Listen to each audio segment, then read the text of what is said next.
Welcome back to The Record, and we have a very special guest. The world has defined Geos and everybody else in all these legends. We have one ourselves, Frankie Boodram. Welcome to the show. Thanks for coming out tonight. Frankie, yeah man, the world would know you, not just Trinidad and Tobago, but give me an idea of how long you're doing this drags, auto sport, racing circuit, every kind of car you drive.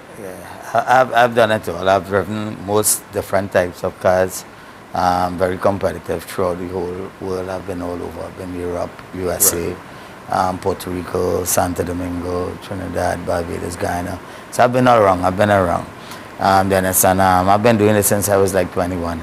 Right. I'm now 67, be 68 next year. And you're looking good, Frankie. That's it, yes. Yeah, so the fuel, the smell of the fuel. Right. So the guys know, True gas brains. You're doing this thing, and you've done all different kinds of racing. And coming up soon, this week you're leaving for Guyana. Yeah. What's just going on?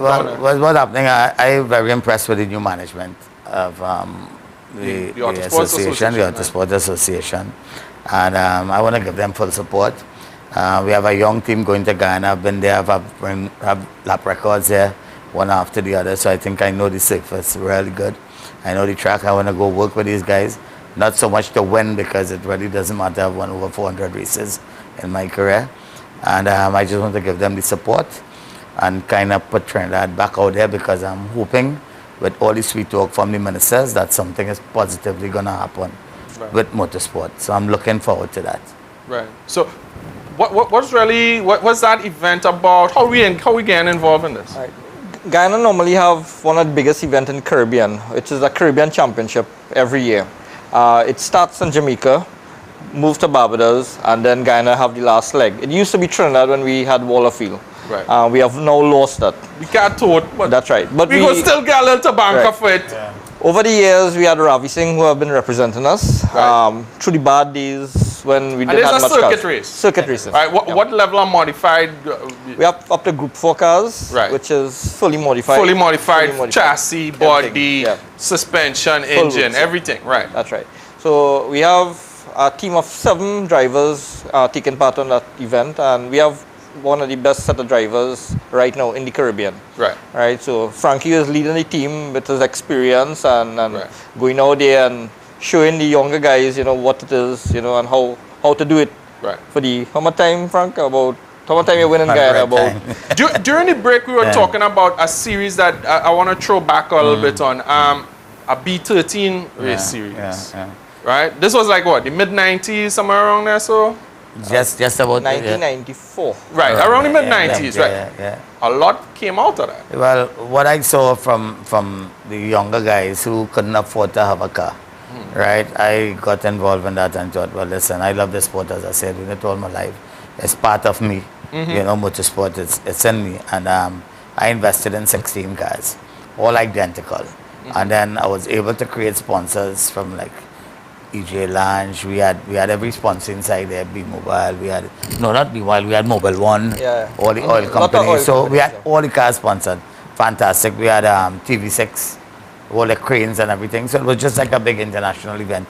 And from that we got a lot of new drivers, young drivers. Ex-Minister Gary Hunt. Yes. And he moved on to have a really nice Civic, right? Yeah, Ramuta Singh competing outside, driving. Talk the about series. that for a little second. Yeah. We have really good, not just ideas. We have people who will put this thing together as well, right? Because that I know small logistics to put together. That 16 cars, getting sponsors for each car, and running a properly run series. Yeah. We had that sort of package to go international, really. We had a tire sponsor. We had everything. It was just like how we have NASCAR, but in a smaller scale, but and all the cars ran competing. For how many years? We ran that for a year. For 1 year? And then, 1 year. And then what happened? Well, what happened there, the sponsorship came off. Because what happened with motorsport, really, is because the foreign use influence. We weren't getting the sponsorship of the car dealerships. Right? Like in my time, I would get 100,000 from Macal.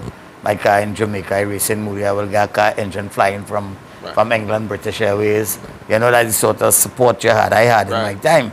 What happened with that is that the sponsors, as I say, we have all these big companies. You go to Red Bull and they want to give you $500 for a sponsorship, or you go to to all these big label companies, and the kids don't get any sponsorship from the companies. As I said earlier, Dennis, is that these guys making a lot of money in Trinidad from the product lines and the franchise, but they're not giving it back to the community. They go sponsor a fete where you can drink and drive home drunk. And kill 2-3 people. Hold on, we have one little segment coming up here again, so we're going to take a quick break.